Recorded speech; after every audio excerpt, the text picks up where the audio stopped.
administration has thrown the largest government in the history of the planet into a state of pure chaos, Michael Snyder reports. Our founders intended for us to have a very small, very limited federal government. Instead, we have the largest and most bloated government in the entire history of the world, so we should all be glad that someone is finally attempting to get it under control. For far too long, ultra-powerful government agencies have been running around doing whatever they want and making our lives miserable in the process. Congress has been able to exercise very little control over these monstrosities, and their leaders had little fear of ever being held accountable for their actions. But thanks to Donald Trump and Elon Musk, a day of reckoning has arrived. I honestly did not think that Trump and Musk were going to be able to accomplish so much in such a short period of time. Look at what they just did to USAID. It's been operating without any sort of real accountability for decades, but it took Musk just a single weekend to feed it into the wood chipper. USAID's reign of terror is finally over, and what is left of it is going to be absorbed into the State Department under the firm hand of Secretary of State Marco Rubio.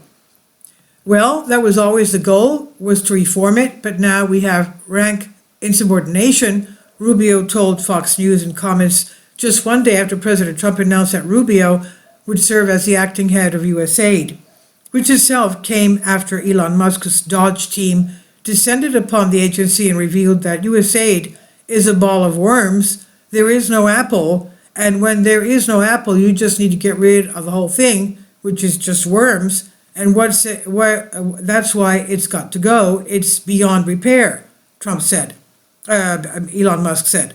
And according to Rubio, now we have basically an active effort.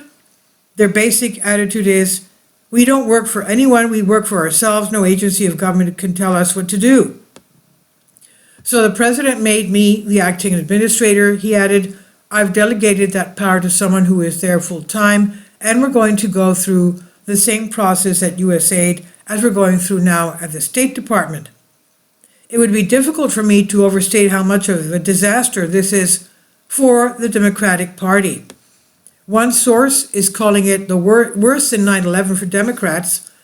Talked to a friend who has connections with the Democratic Party, and he said the level of panic over Trump and Elon shutting down USAID is unlike anything he's ever seen. By following the money, Doge has struck a killing blow to the heart of the Democratic deep state machine.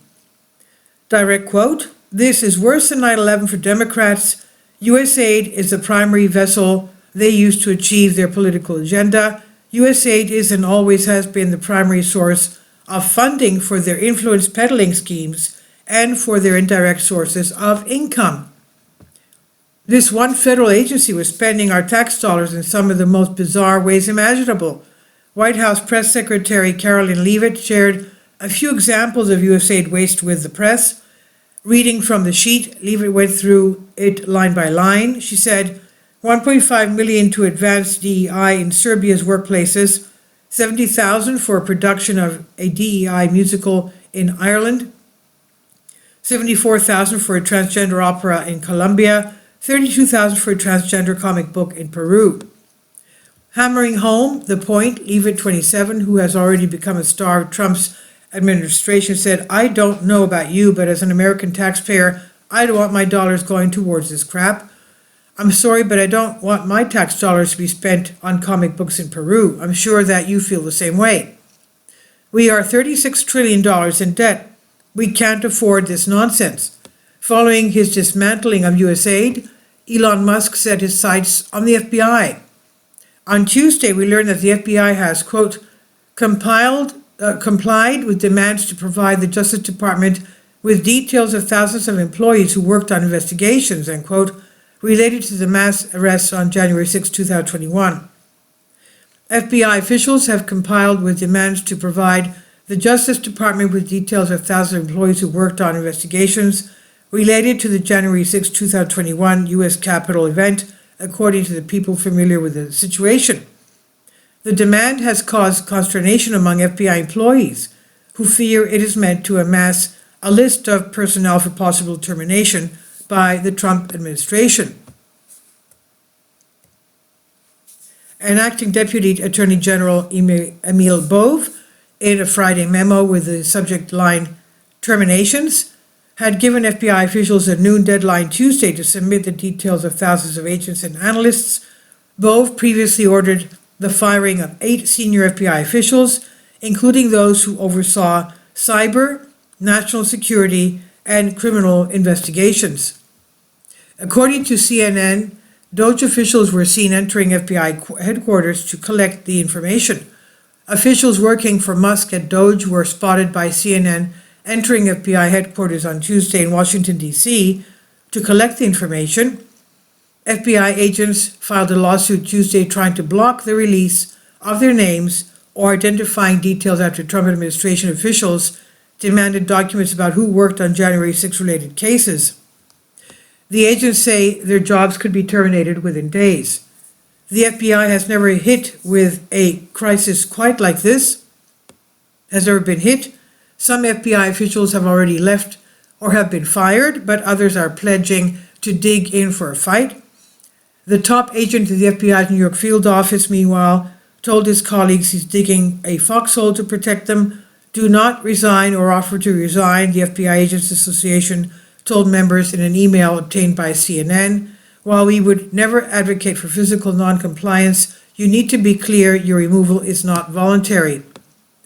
And separately, lawyers for prosecutors and FBI agents called the possible dismissal of employees who worked on Trump-related investigations a violation of the due process rights and threatened legal action in a letter to senior DOJ officials on Sunday night.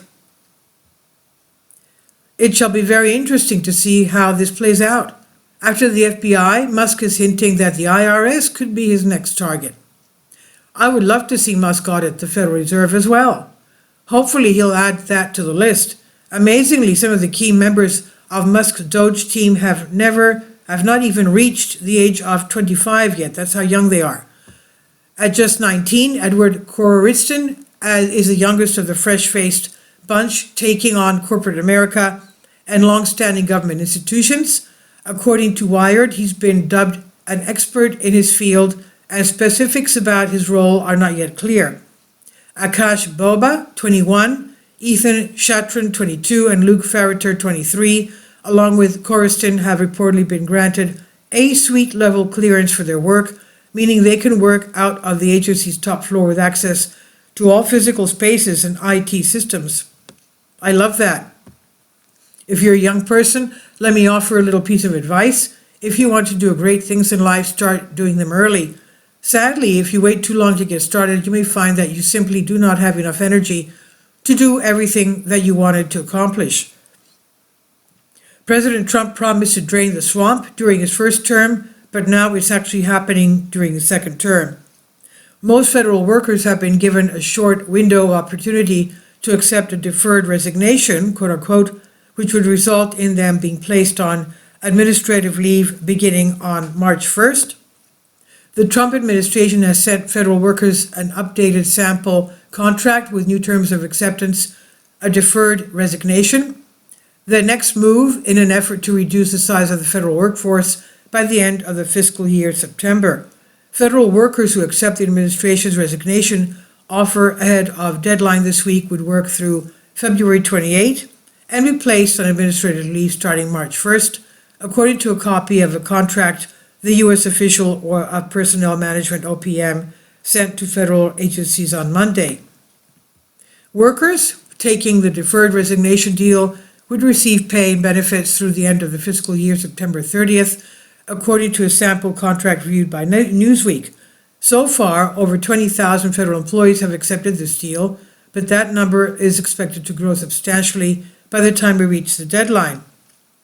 More than 20,000 employees, about 1% of the federal workforce, have signed up for an offer to quit their jobs in exchange for a deferred resignation deal that would have taxpayers continue to pay their salaries through the end of September.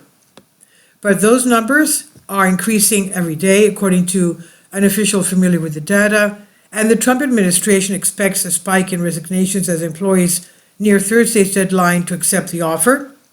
Most of the people that are leaving are probably not in alignment with the new administration's goals, so this will be a good thing for Trump and his team. It's being reported that if enough federal workers do not take the offer of deferred resignation, we could potentially see mass layoffs. Layoffs of federal workers would be likely if too few employees quit under the White House deferred resignation program, the Washington Post reported Tuesday, citing a memo from a General Services Administration official. The White House last week offered 2 million civilian full-time federal workers to remain on the payroll through September 30th, but without having to work under the resignation office, which is set to expire on Thursday. Of course, it is not just federal workers that are going to be hitting the bricks. During the month ahead, we're going to be seeing mass layoffs all over the nation. This period of transition is going to be tough for the entire country. But at this moment, it's quite appropriate to be excited about the revolution that's occurring in Washington. I think that Chris Martenson summed things up quite well when he wrote this. These are extraordinary times, and I mean that in every literal and historic sense I can muster. Trump has started a revolution. It's underway, and I'm 100% here for it. The short story is this is seismic. None of us have lived through what's unfolding. Trump's team is operating as if they are battling an infernal foe that has taken over America and which seeks its destruction. If this is the case, then my view is they have correctly diagnosed the disease. I very much agree, says Michael Snyder, but let me add a caveat. No revolution will ultimately be successful unless America turns back to God. We need to turn away from our evil ways and start doing what is right, or else we will have no future. So I greatly applaud efforts to make our federal government smaller and more efficient, but that is not enough. There's only one way that we are truly going to turn things around, and we must not forget that. And this is by Michael Snyder on End of the American Dream. Please leave your comments, and thank you for your support. This is by Michael Snyder, and about the author. Michael Snyder's new book entitled Why is available on paperback and for Kindle on Amazon. He's also written 8 other books that are available on Amazon, including Chaos, End Times, 70-Year Apocalypse, Lost Prophecies of the Future of America, The Beginning of the End, and Living a Life That Really Matters. When you purchase any of Michael's books, you help to support the work that he's doing. You can also get his articles by email as soon as he publishes them by subscribing to his Substack newsletter. Michael has published thousands of articles on the Economic Collapse blog, End of the American Dream, and the Most Important News, and he's always freely and happily allowed others to republish those articles on their own websites. These are such troubled times and people need hope. John 3:16 tells us about the hope that God has given us through Jesus Christ. For God so loved the world that he gave his only begotten Son, that whosoever believeth in him should not perish but have everlasting life. If you have not already done so, we strongly urge you to invite Jesus Christ to be your Lord and Savior today. Please support my Patreon account. The daily posts are 5 videos daily, and they are totally different from what I have on my YouTube channel. Thank you so much for your support and that you find all my content so interesting. You'll find the Patreon account details in the description box below.